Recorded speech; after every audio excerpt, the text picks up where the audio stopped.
Welcome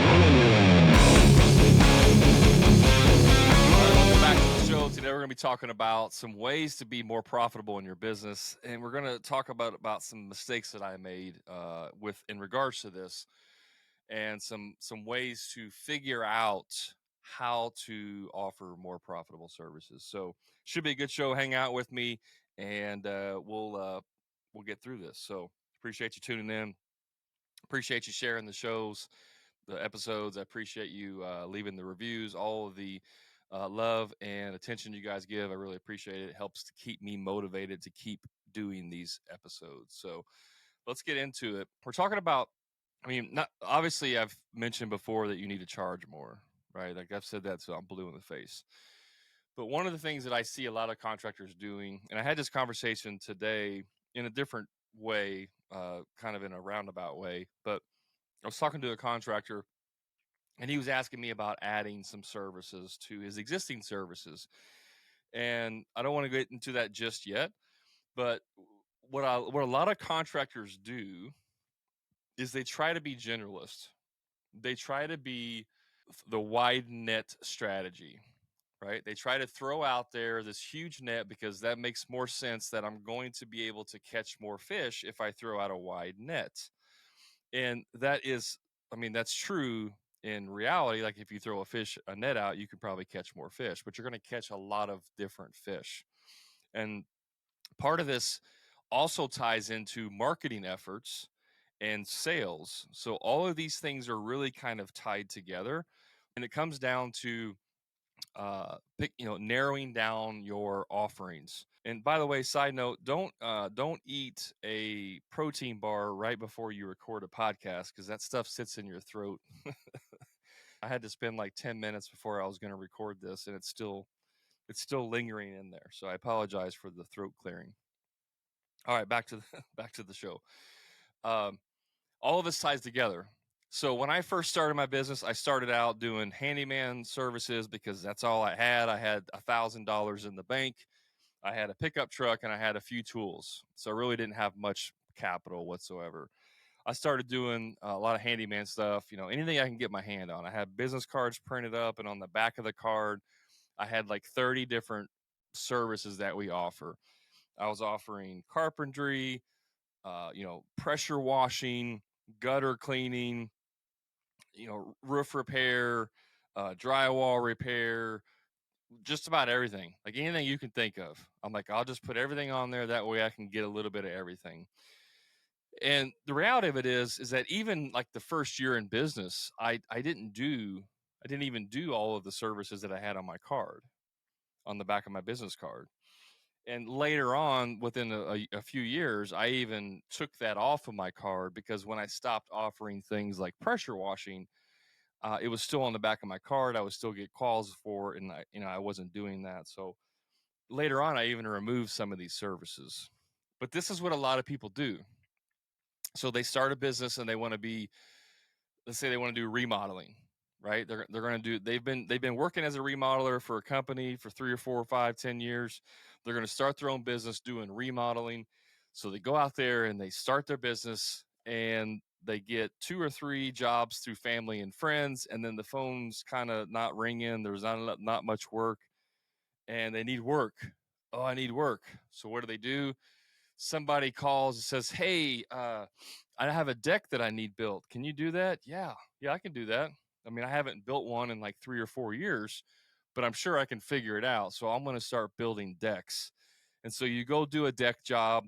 You probably lose money on it because it's the first time you ever did it. But now you're like, oh, I lost money because I had to learn how to do this. So now if I do more decks, I'll be able to make more money. And maybe the neighbor says, hey, I need a deck too. And so now you're in the deck business and you get a run of decks, right, where you build like 3 or 4 decks in a row and nobody else is calling you for anything else. And then the decks dry up, and then you're like, okay, well, I need some more work. And then you get a call from a friend of yours from high school. Hey, I heard you're in construction. We're looking to have a new roof put on our garage. Could you do that? Man, I don't have any work lined up right now. I've done some shingles before. I'm not an expert, but I think I can figure it out. And you're like, yeah, I can do that because I need work. right? So yeah, now you're in the shingling business, you're in the roofing business. So now you go and you do this little 2-car detached garage roof, and you put shingles on there, and then you probably don't make much money on that because it's the first time you've done it in 6 years, and or maybe you make a little bit of money, who knows. And you have this learning process that happens again. And then the guy across the street's like, "Hey, I need a new roof on my shed too." And so you get 1 or 2 roof, and then now you're in the roofing business, right? You see where this is going? Like, it's just you're just chasing work. And before you know it, you're offering 20 different services because you're just trying to, quote, stay busy. And that is the single worst way you can grow a business. I've mentioned this before, and I say it all the time. If I was going to start a new service business or a new construction business, it would be very, very laser specific of what I would be. Like, if I was doing remodeling, it would be a very specific type of remodeling. It wouldn't just be like kitchen remodeling. It would be like modern kitchen remodeling, or contemporary kitchen remodeling, or classic, or whatever. Like, it would be very specific, because if you do that, if you niche, the riches are in the niches, then you get known for that. And then it's much easier to get your name out there. So what happens is, and what happened with me, by offering all these different services, you have to have an entirely different set of processes for each service that you offer. And you have to have entirely different sets of tools for each service that you offer. And then you have to have entirely different marketing for each service that you offer. And then you have to have entirely different skill sets to do each service that you offer. Do you understand how hard this is? It's extremely difficult to hire people for a company that does 5, 6, 7 different services. I learned this the hard way through starting the handyman business, which eventually we switched over to remodeling. But I was still doing some of the handyman stuff because the handyman business fed the remodeling business. But I ran them like 2 different divisions, basically, like a handyman business and a remodeling company, and they were kind of separate. I had a guy that was in a van by himself just doing service work, and then I had my team that was doing remodeling. Occasionally I could pull the handyman in to do some work, vice versa, blah blah blah blah. It worked very good for um, creating a brand and also feeding the remodeling business, because I didn't have to compete on marketing for the remodeling, because all my handyman clients became remodeling clients. The problem of that was all of the tools that I had to have. I mean, right outside, you guys can't see this, but I'm pointing right on the other wall, the back side of this wall where this camera is set up, is my shop. And there's probably somewhere around $40,000 worth of tools sitting in there. Now, that may not seem like a lot, especially if you're like an excavator and you're like, I got $500,000 in equipment. But I'm talking like hand tools, like tile saws and circular saws and all the different little tools that you would need to do a job on a regular basis. I was investing all of my profits in new tools to try and be more efficient, because I wasn't making any money with that service, because I wasn't good at it, because I didn't do it all the time. Case in point, decks.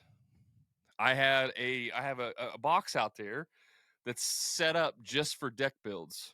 So whenever I would go do a deck build, I had all of the specific tools that were just specific for decks, like a big, large framing square, a bunch of bins to put screws in to make it a little more organized, a water level, different things that I would pretty much only use when I'm building decks. They went into their own toolbox, right? And then I had all my tile stuff, because I would do a job like a tile repair, and then that would lead into, hey, can you tile my whole floor? Yeah. And then you buy a tile saw. You start with the cheap tile saw that lasts you 6 months, and then you want to upgrade to another tile saw. Now you have 2 tile saws, and then you want to have a hand cut tile saw, so you don't have to carry in a water cooled tile saw, a wet saw. So then you buy a hand saw, and then you have 3 saws, and then you want to upgrade to the IQ Power waterless saw because it's much easier. Now you have 4 different saws. Like, it just keeps going. And like, that's just one trade. It's just one niche. And then I have 18 different drywall tools, and I have 27 different painting tools. And it just keeps going on and on and on and on. And the problem with when you do this, when you offer too many services, is that you don't do it often enough to really be efficient at it. Case in point, decks. On average, I would only build anywhere from 3 to 5 decks a year. For one, I hated it. I actually hated building decks. 2, I had the curse, legitimate curse, that every time that I build a deck, it was the hottest week of the year. And to prove this to be a true curse, one time I sold a deck and I said, yeah, I can do a deck, but I'm not doing it until the fall. And so it was in like October, right, when it's starting to cool off. And I'm not kidding you, I booked it for 3 days because it was a smaller deck. It was like a repair. And the 3 days in October that I booked it for, we had a heat wave come in where it got up to like 90 degrees just for those 3 days that I had scheduled for the deck. And then it went back down to like 70. So that was the curse of me building decks. One of the reasons why I hated it. But what would happen is I'm only building 3 or 4 decks a year. Every time, especially like at the next year, because it could be a 6-month span before I built the next deck, I'd sell the deck job. I get there day one, and I'd be like, "How do you build a deck again?" Okay, let's see. You got to set the post. You got to dig, lay it out, set the post. Oh yeah, okay, yeah. Now I remember. Now you got to put the band boards on. Okay, yeah, I think I got it. And then it's like you're relearning this information every time because you're not doing it every single day. And that's one of the downsides of trying to do too many things. And so when you do that, you are less profitable. You're less profitable because your efficiency goes way down. Then you're trying to hire people. And one of the problems I had hiring people is because I had to hire people that knew how to do paint, how to do tile, how to do carpentry, how to do drywall, like just all these different things that we were doing. And it's really hard to find someone that can do one skill extremely well, let alone 3 or 4 skills extremely well. So then you offset to where one of your guys is really good at carpentry, drywall, and painting, and another one of your guys is really good at tile and maybe framing. And then now you're like trying to schedule people based on their skill sets at what they're best at. And it just becomes a huge nightmare, a huge nightmare. When you simplify your business down to the most basic service, it's 100 times easier to hire and train people. Some of the most successful service-based businesses, and I understand service is different than remodeling, construction, but service-based businesses, some of the most successful ones out there, the job they actually do is so easy that you could literally train a monkey how to do that job in 1 day. I'm not even joking. Those are some of the most successful businesses. Why? Because you can hire an 18, 20-year-old kid who knows nothing, and within 1 week, they're an expert because it's so basic of what you do. But when you're doing things like, home building, remodeling, roofing, decking, fence, everything, it'd take you 2 years to train somebody up on how to do those things. And usually within 1 year, they quit or you fire them. So I got stuck in the cycle of like constantly hiring people, investing a ton of energy and time and money into training them up. And then within a year, maybe 2, they would quit or get fired. And it's stupid. Like, it's legitimately stupid. So why does this happen? Well, part of it is because of I got to stay busy. The other part of it is because you guys have ADD.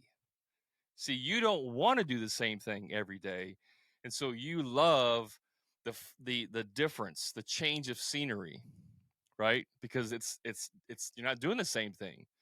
Probably the worst thing you could do to me is make me work in a factory where I'm just a level puller. I'm just a widget maker or whatever, doing the same repetitive task over and over each day. That would be like torture to me. And to you, doing the same thing over and over a day is like torture. And so your ADD kicks in, and now it's like, no, I don't like doing that. I used to always say when I hire people, the best thing about what we do is that we don't do the same thing every day. And then I would say the worst thing about what we do is that we don't do the same thing every day, because that's true. But if you want to have an easily scalable and profitable business, you need to make it boring AF. Your business needs to be boring AF. And that, like, some of you hearing that, it's like, well, I'm not doing that. It sucks. I'd rather have 47 different services than do the same thing every day. Hold on. I'd rather have, 47 different services than do the same thing every day. That's like death to me. Screw that. I want to have the hard life. That's what some of you are like. It's dumb. It's stupid. Like, smack yourself. I did it for many years. It's stupid. Even when I had somebody tell me you need to niche down and find the most profitable things, I thought that's stupid. I'm limiting myself when I do that. It's not stupid. It's smart. And that's what the most successful people do. There's people out there, think about this for a second. There are companies out there who pick up dog poop in people's backyard that make more money than you. There's companies out there that are picking up dog poop that are making more money than you. There's companies out there that are cleaning garbage bins that are making more money than you. There's companies out there picking up junk that are making more money than you. Why? Because they picked a very simple business that people don't want to do, and they turned it into a profit machine. You guys want to be craftsmen, and you want to do these beautiful things that should cost $100,000 to do, and you want to do it for $50,000 because, I don't want to mark up materials because that's ripping people off. I digress. Sorry, I was reading a Facebook comment today, a post today, people asking about how much to mark up materials. And all of the comments are like 25%, 35%. I don't mark up materials because I don't rip people off. I really just want to reach through the computer and choke these people out. I really do. The amount of ignorance and stupidity in some of contractors' brain is mind numbing. It is. All right, back. Focus, Brad. Focus back. So you have to start niching down, guys. And so let's say right now you have a business and you do 10 different services. I don't care what it is. Let's say you're a landscaper. You do lawn care, you do bed maintenance, you do landscaping, you do pond builds, you do waterless, not waterless, pondless waterfalls or water features. Maybe you do, I don't know, indoor, maybe you have a nursery. Maybe you're doing a bunch of different stuff. Okay. And I have a couple clients that actually do a lot of these different things, but there are some exceptions, and I'll get to that here in a second. But let's say you're doing all those things now, and you're running around like a chicken with your head cut off, and you're having trouble finding staff, and you're having trouble getting leads. Those are all symptoms of you don't have a specific niche that you're trying to serve. You're just trying to get the phone to ring and work for anybody who calls you. That's not a healthy business. You are far better to offer one service like building ponds, and that's it. Now there's some services that go along with that. If you build ponds, then you may do pond maintenance where you go out and clean the water and all that, right? That makes sense because they go hand in hand. It's an upsell. It's an add-on service. But cutting grass and doing landscaping, they're really not add-on services. The only thing that you have in common is it's the same customer. That's it.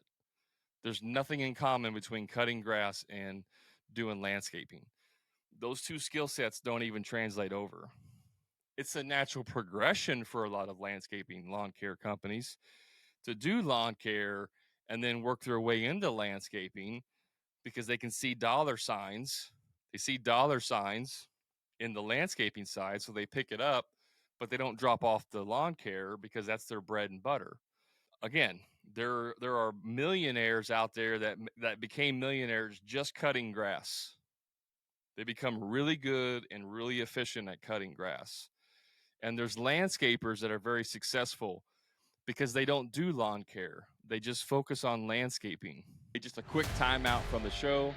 In the next 30 seconds, I'm going to tell you exactly how you can transform your contracting business. Imagine being part of a community of winners where you can find out exactly what they've done to be successful. That's exactly what you get when you join the Profit Club. But it's not just a community. You get lifetime access to all of my course-related material, including all future material that I add. But wait, there's more. Each week, you'll get access to 3 group coaching calls to talk about sales, marketing, and business problems and answer any questions that you may have. Still not convinced? How about personalized one-on-one coaching to help you overcome your limits? And here's my promise to you. I guarantee you will double your investment within 90 days, or I personally will work with you one-on-one until you do. So don't wait. Elevate your game with the Profit Club today. Now let's get back to the show. And there's companies that are just nurseries that just sell plants and trees and stuff because that's what they're really good at.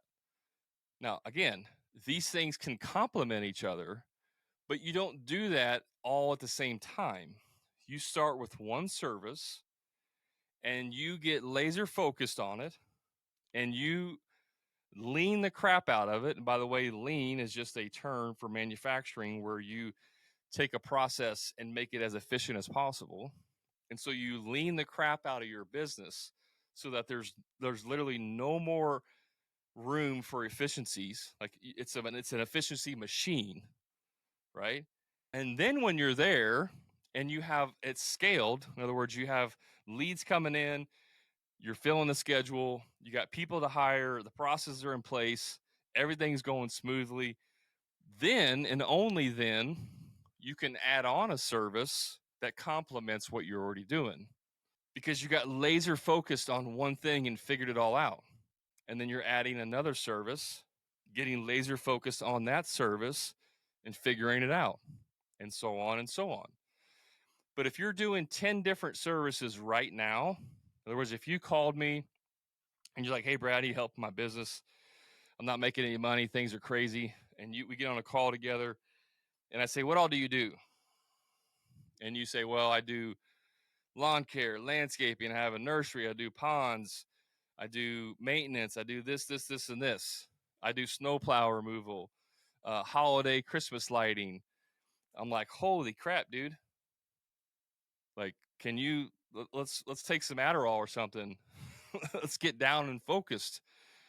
Because I promise you, if you look at all of your numbers, and this is the heart, this is the meat and potatoes of this podcast.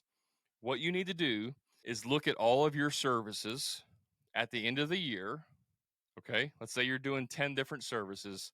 At the end of the year, you should have the numbers of how much revenue and profit you did by service type.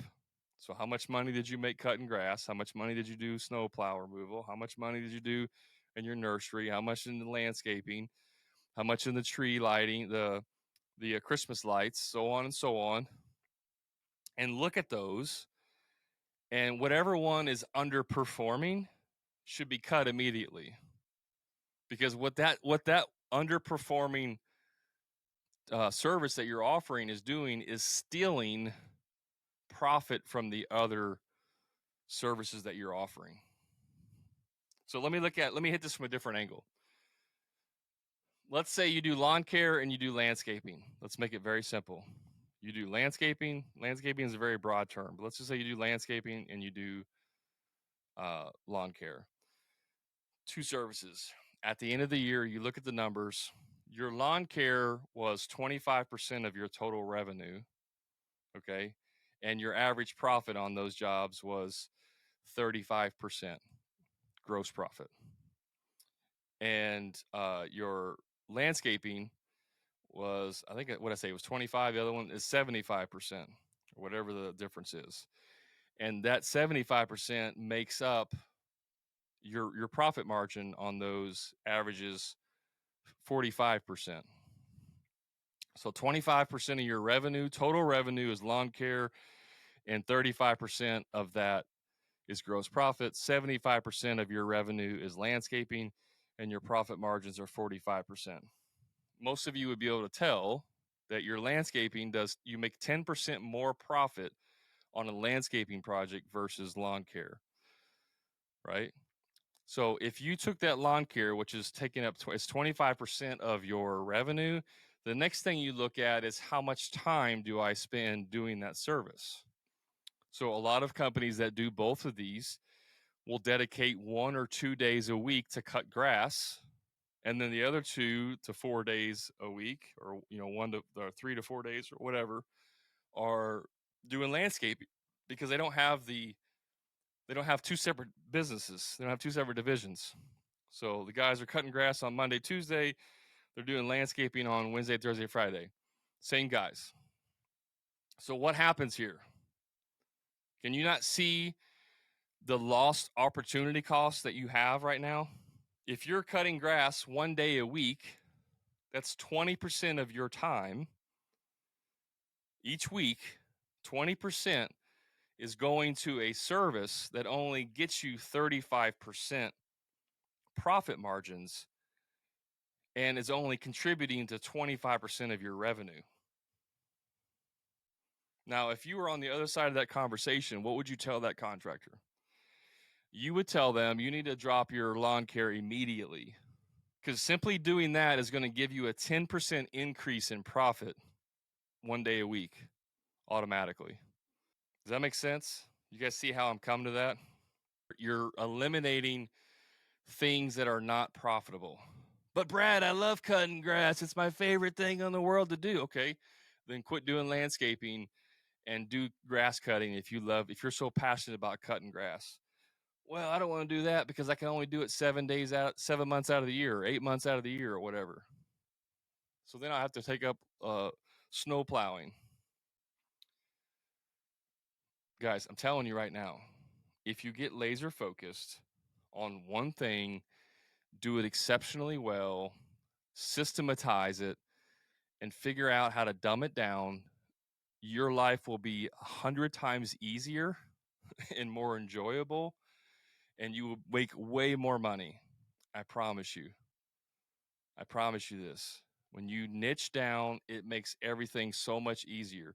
See, a lot of you guys want systems because you think systems are going to make your life less chaotic. The reason why your life is so chaotic is because you're trying to do 15 different freaking services. That's why your life's chaotic. In no world should you build homes and then also do remodeling. You just shouldn't. You're either a home builder full time or you're a remodeler full time. Are there certain circumstances where that's possible and you need to do that? Yeah, if you live in a rural area where there's just not enough work to go around, that would be an exception. But that's what a lot of you do. You're a roofing company that also builds fences. You're an electrician who also does drywall, which I don't even know how those two go together. I had one client that I talked to, that's literally what they did. Electrical and drywall. I'm like, bro, you're like a walking oxymoron. Like, those two things don't even go together. And I tried to tell him he needed to niche down. He didn't want to. He didn't listen. Never heard back from him. I wonder why. Because nobody wants to be told they're doing stuff wrong. Nobody wants to look in the mirror and say, oh, I shouldn't be doing this. I was the same way. You guys listening can't see me. I'm waving at the camera. I was the same way. I was doing all those different services, losing money. That was the profitable pivot. When I understood to focus down, I became way more profitable. It became way more easier to systematize my business, and I became a lot less stressed because I'm not trying to figure out 15 different services. Keep this in mind. If you build ponds, that requires one way of, one whole process of how to do it. And then you do landscaping, that's a whole nother process of how you do it. And then you do lawn care, that's a whole nother process of how you do it. And then you do snowplow, that's a whole nother process of how you do it. Each one of those services require their own marketing channel, their own training for employees, for skills, their own systems to create like processes, their own unique billing and estimating service, right? Because some of those can't be estimated and billed the exact same way. Some can, some can't. It may require different types of clothing or uniforms to provide, right? Like all of these things start adding up, guys. They start adding up. It's more tools to buy, more services to train, more software you need, more marketing. People don't want to hire generalists. If you had cancer, if you got a cancer diagnosis, would you want to go see a family physician or would you want to go see an oncologist?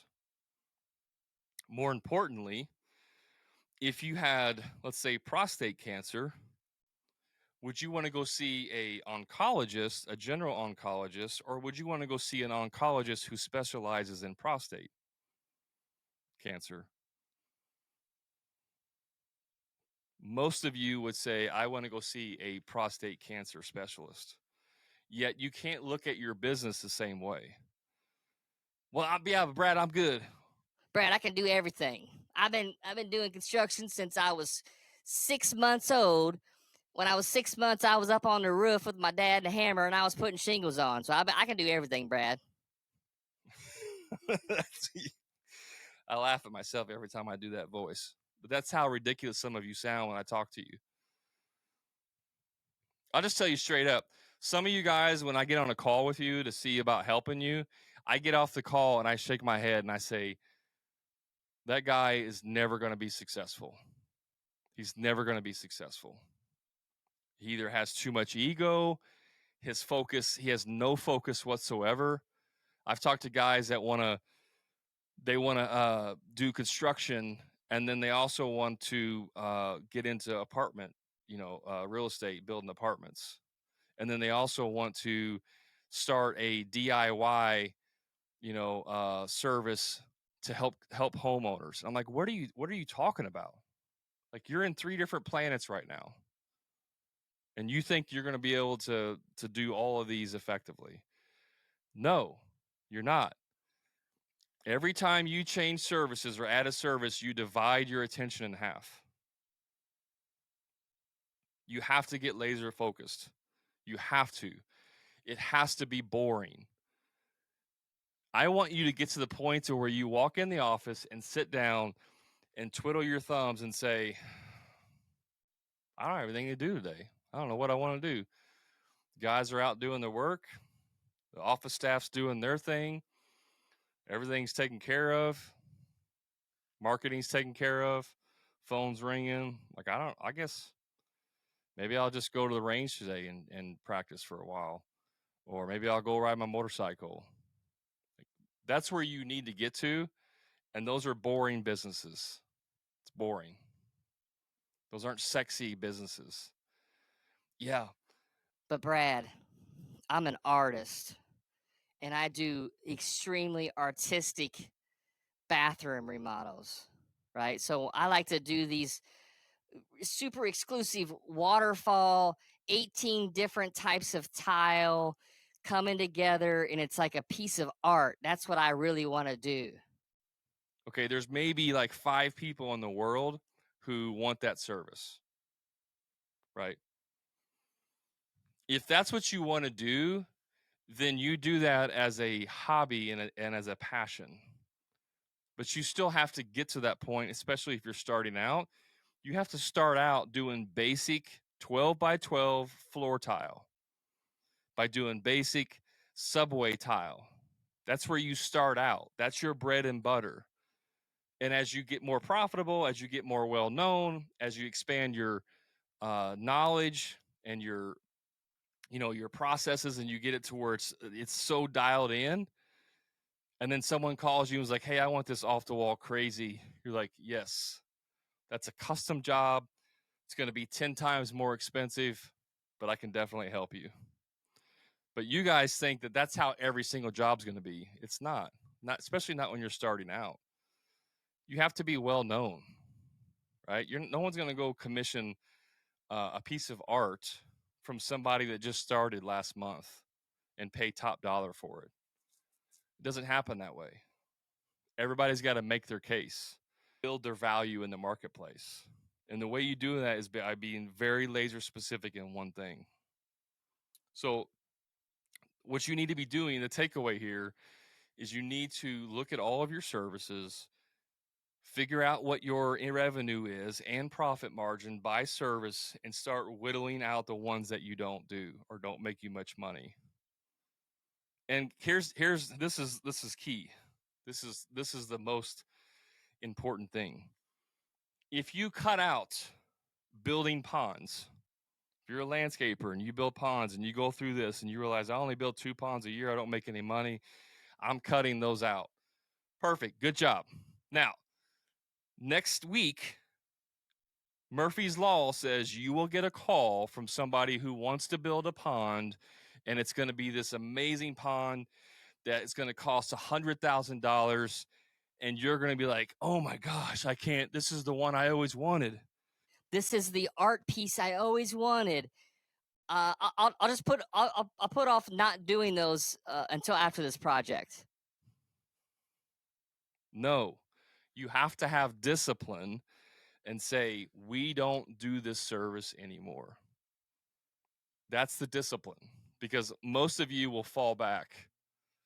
Most of you will take that, especially if you get a little couple days where the phone's not ringing and you got a little 1 week gap in your schedule. You're freaking out. A call comes in for one of those past services, you will take it. Meanwhile, as soon as you sell that job, another job comes in the day after that's going to be way more profitable, and you just miss that opportunity because now you don't have that time frame available. It takes discipline to say, "I'm not doing this work anymore." And then once you've got all this stuff figured out, you can add another service. This is what I was talking to the contractor today on our Profit Accelerator coaching call. That's our weekly coaching call. It's $97 a month, guys. You get every Wednesday afternoon, we do a call. You can log on, ask whatever questions you want. For $97 a month, you get 4 to 5 calls a month for an hour or however long it takes. I had one guy on the call today, just happened to show up today. Everybody else missed. He got a full hour of my attention. So if you're looking for coaching and you can't afford to join the Profit Club or pay a lot of money, the Profit Accelerator is the cheapest and most effective way to get coaching and help in your business. You can cancel anytime. It's a monthly reoccurring $99 or $97. You can cancel anytime. It's like a no-brainer. It really is. If you need coaching, it is a no-brainer way to get help for very cheap. It's too cheap, honestly. And I may even cancel it because it's too cheap. But for now, I still have it going. But I was talking to this contractor today, and he does a foundation repair. And he was talking about somebody else who does remodeling, doesn't want to own a business anymore. They just want to be an employee. And a lot of times when he does foundation repair, there's damage to the inside of the house, right? You're lifting up houses, drywall cracks, all that stuff. And in the past, he would just tell them they got to hire somebody else. So he's thinking like a businessman, like an entrepreneur, looking for opportunities to connect the dots, add more value, capture more revenue. It's smart. It's a smart play. But I told him, I said, if you're going to do that, this is the only way that I would recommend you do this. And he's still working on his business. So he's still got some stuff going on. So really, this is going to be a distraction. I know he's listening to this podcast. I know he's going to hear this. It's going to be a distraction for you. It really is. But this is why I said the only way I would do it. That person is going to run that entire that entire remodeling side as an entirely different division.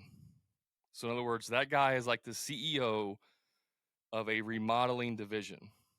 And this contractor I was talking to is like the president.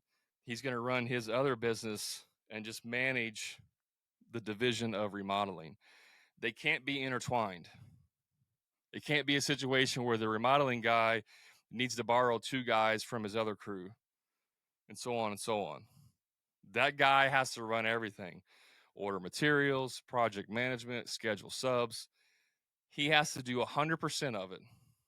And that's the only way that I would tell you to do that, to bring on that service. But if you think it's just another service that you offer and you're going to, everything's going to be intertwined, you're going to set yourself up for major failure.